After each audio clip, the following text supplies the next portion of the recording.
Sinkekeranya abatari bake muri mwebwe mwaragiye hamwe kugira mushinga umugwi ubafasha kwegeranya uburyo ngo muze muraguranana hagati yanyu, hama hakaba gusubizanya n'inyungu inyuma y'umwaka mukagabura hagati na hagati. Hari rero bishasha mu mashirahamwe mato mato yo kuziganya no kuguranana benshi bita birimba. Niyo nkuru nyamukuru tuza kuyaga k'uyu munsi. Amahoro, ni David, nizere ko meze neza. Imbere yuko tuvuga bishasha, reka tugaruke kwivuka ry'ibirimba benshi tumenyereye, haba mu kibano, ku bakorana canke abagendana. Hari impamvu ayo mashirahamwe mato mato yahurumbikwa. Gilbert Niyongabo, umuhinga mu vy'ubutunzi, yavuze ko ari kubera imitumba iri kure y'imigwa mikuru ngo hari henshi hatarashika amabanki n'amakoperative yo kuguranana. Ababa muri ivyo bice rero kenshi baca bahitamwo kubitsa muri ayo mashirahamwe, cane cane ko amikoro atari kirenga. Abarima nabo bagashima gukorera hamwe mu kibiri, ivyo bimbuye bikaja mu kigega rusangi. Bamaze kubigurisha bakagabura amafaranga bakuyemwo, nivyo mu nyuma biheza bikavamwo amashirahamwe yo kuziganya no kuguranana. Uwo mugenzo wagiye kuyumbayumba habayemwo ba kaboko, aho batanguye kugurana amafaranga yo mu kirimba, bamwe bagaca bayacisha ku wepfo. Ibanki nkuru y'igihugu yaciye rero ifata ingingo yo guhagarika vy'agateganyo ayo mashirahamwe mato mato yo kuziganya no kuguranana kugira ishobore gutorera umuti ivyo bibazo. Uwuserukira ihuriro ry'abakenyezi mu Burundi yarigeze gushikiriza igisabo umukuru w'igihugu hari tariki 8 z'ukwa gatatu uyu mwaka ku munsi mpuzamakungu wahariwe agateka k'abakenyezi.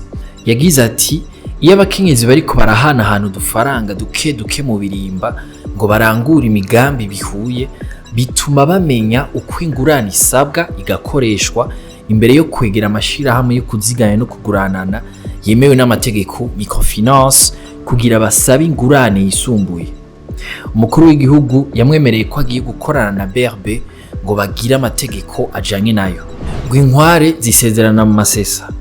Ejo bundi kuwa 22 Myandagaro 2024 harabaye inama yahuje Edouard Normand Bigendako arongoye BRB n'abaserukira abandi mu birimba.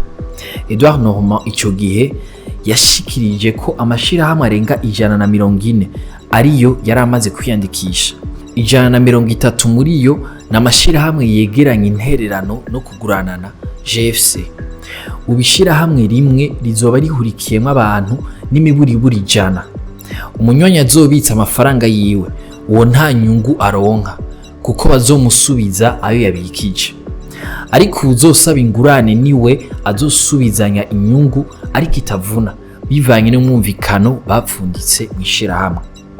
Imiliyoni 5 z'amarundi niyo mafaranga ntarengwa azohabwa umunywanyi asavye ideni mw'ishirahamwe ryo kuziganya no kuguranana. Hariho rero amategeko mashasha agiye kugenga ayo mashirahamwe. Ishirahamwe rito ryo kuziganya no kuguranana ngo ritegerezwa kuba rifise icicaro caho rikorera kandi hamwe, ngo ntavyo kugwiza amashami ahantu hose birimo.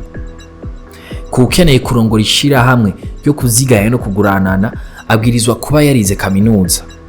Icegera ciwe nawe asabwa kuba afise urupapuro rw'umutsindo bita A2.